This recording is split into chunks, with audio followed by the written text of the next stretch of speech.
Hello guys! Welcome back sa aking YouTube channel. I'm your REE Board Exam Buddy, Prince Ian F. Cruz. And narito tayo ngayon sa ating continuation ng Plane and Solid Geometry series. So nandun na tayo sa part ng circle. And yung gagawin natin sa video na to ay more on problem solving, applications ng mga natutunan natin sa previous videos and yung i-discuss pa natin mamaya. So problem number 1, all circles having the same center but unequal radii are called blank. So, ang tamang sagot dyan ay letter D, concentric circles. So, meron tayong dalawang circle. Same sila ng center. So, yung pangalawa nating circle, sabihin natin mas maliit, ito yung center niya. Dapat pareho sila ng center. Ganyan. Ang tawag sa dalawang circle na yan, yun nga, concentric circles. Yan yung mga circles na magkakapareho yung center nila. Pero magkaiba ng radius. So, ito yung radius ng blue circle. Tapos ito naman yung radius ng black circle. Mas malaki. Kapag ka meron tayong two concentric circles, tapos ginawa natin yung space sa gitna nilang dalawa, eto, yan, yung space na yan. Yung region na yon yung tinatawag natin na annulus or annular region. Para mas madali, imagine a donut, di ba? Halimbawa may donut ka. Yung butas sa gitna ng donut at saka yung pinaka-outer edge, ayan yon. Yung mismong bread or yung laman, yun yung nire-represent ng annular region. So, meron tayong formula to find the area sa annular region. Di ba gusto nating mahanap? Ayan, tong in between. So, meron tayong outer circle at meron tayong inner circle. Tatanggalin natin, ang gagawin natin, tatanggalin lang natin tong portion na to. Tatanggalin natin yung portion na yan ng bigger circle natin by subtracting this one dito. So, para makuha mo tong portion lang na to,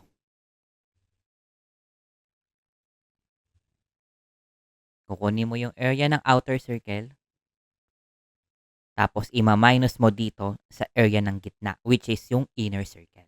Para makuha mo nga yung pagitan nilang dalawa. Yan, para ito lang yung matira. So, ayun yung formula niya. And meron din tayong tinatawag na externally and internally tangent. So, una, define muna natin yung tinatawag na tangent circles.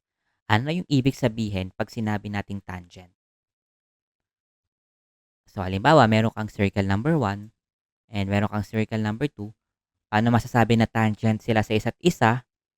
Kapag ka sila ay nag-touch at exactly one point,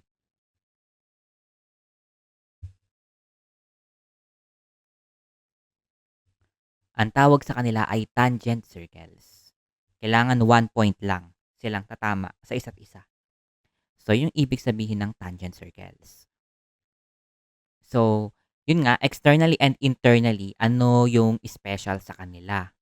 Pag sinabi nating externally tangent circles, nagtatouch sila outside ng isa't isa. So, ibig sabihin, hindi sila nag-overlap. Parang nagkakagit-gitan lang sila sa isang point sa labas nilang dalawa. So, parang pag nag-drawing ka ng line dyan, nasa magkabilang side sila ng line, 'di ba? Ganyan yung externally tangent.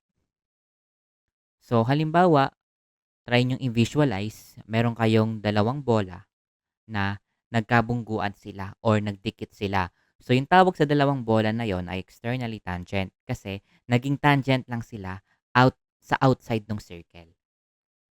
So, kung halimbawa, ito yung radius niya, sabihin natin radius number 2, ito yung radius number 1, yung distansya ng center to center pag externally tangent, ang value niya ay R1 plus R2.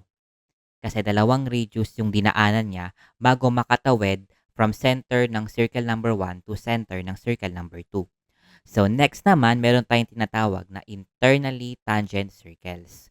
Pag sinabi natin internally tangent circles, nagiging nagta-tangent sila, nagta-touch at one point pero nasa loob.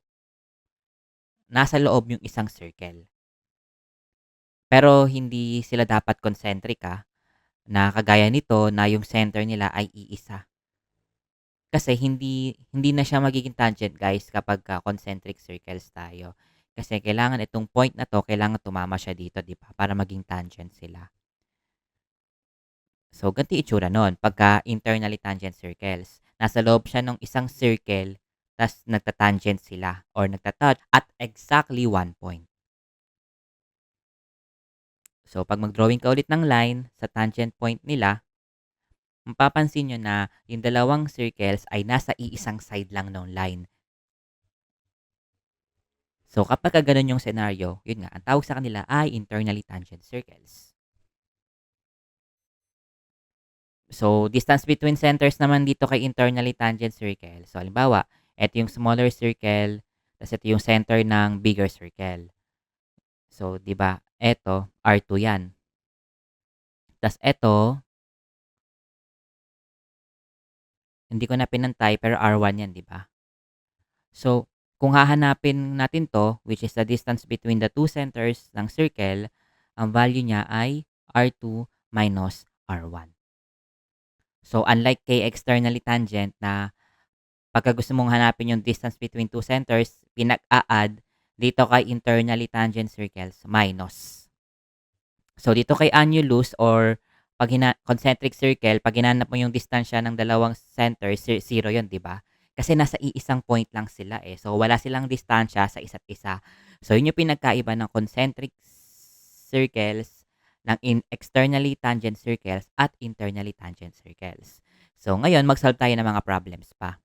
So, problem number 1, if a bug moves a distance of 3 pi centimeter along a circular arc.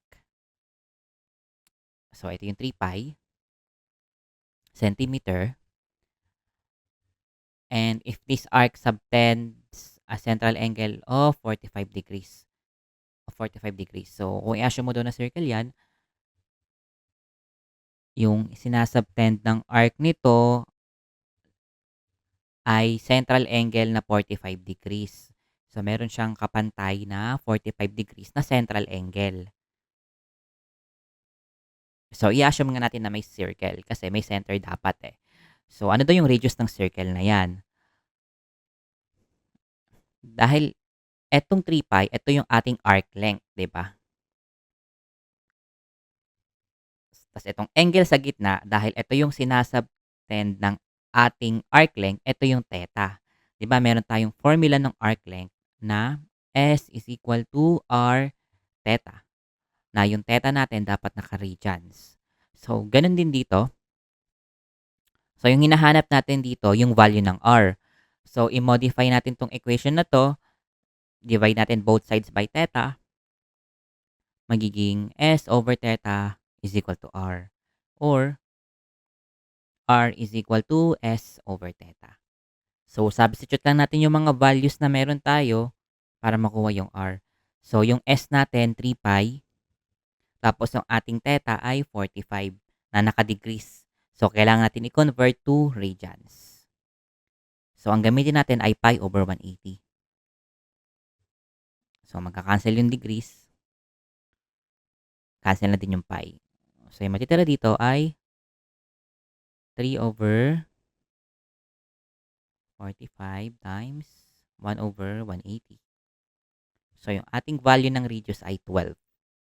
So, next problem. Mark's bike wheel has a diameter of 27 inches. So, ito yung wheel ng bike ni Mark. Meron daw yung dimension or diameter na 27.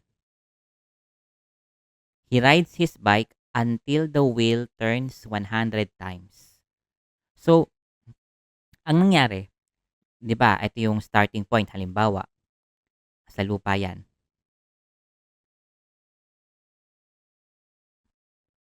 'Di ba 'pag umikot yung bike niya, 'di ba ikot siyang ganyan. 'Pag umikot 'yan ng isang beses or nakaikot siya ng one full revolution.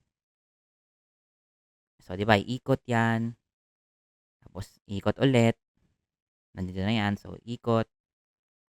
Hindi ko na mapagsabay guys yung pag-ikot sa pag-move, pero alam natin na 'pag umiikot siya, pumupunta siya sa right, 'di ba? Hanggang sa ma-reach niya yung one full revolution. So, dapat yung initial point ng circle, yun pa din yung naka-touch sa ground, 'di ba? So, nakaikot na 'yan ng one time or one revolution. Yung distansya ng na-travel, equivalent 'yan sa isang circumference.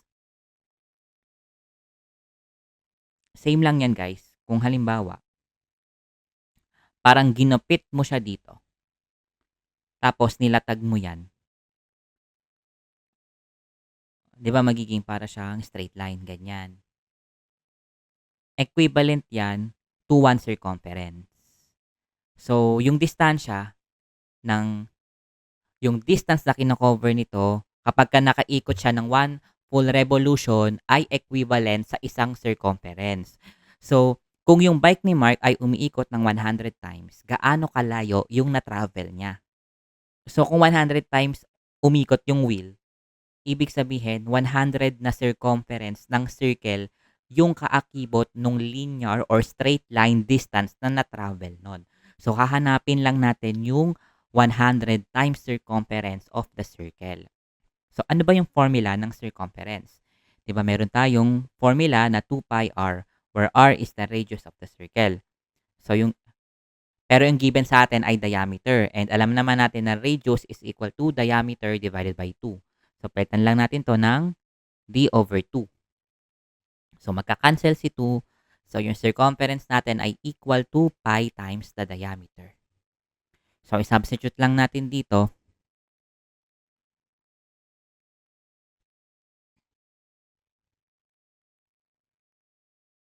Magiging answer natin ay 2,700 pi inches. Yan yung ating answer, letter B. So, ayun lang guys, nag-solve tayo ng marami pang problem sa circle.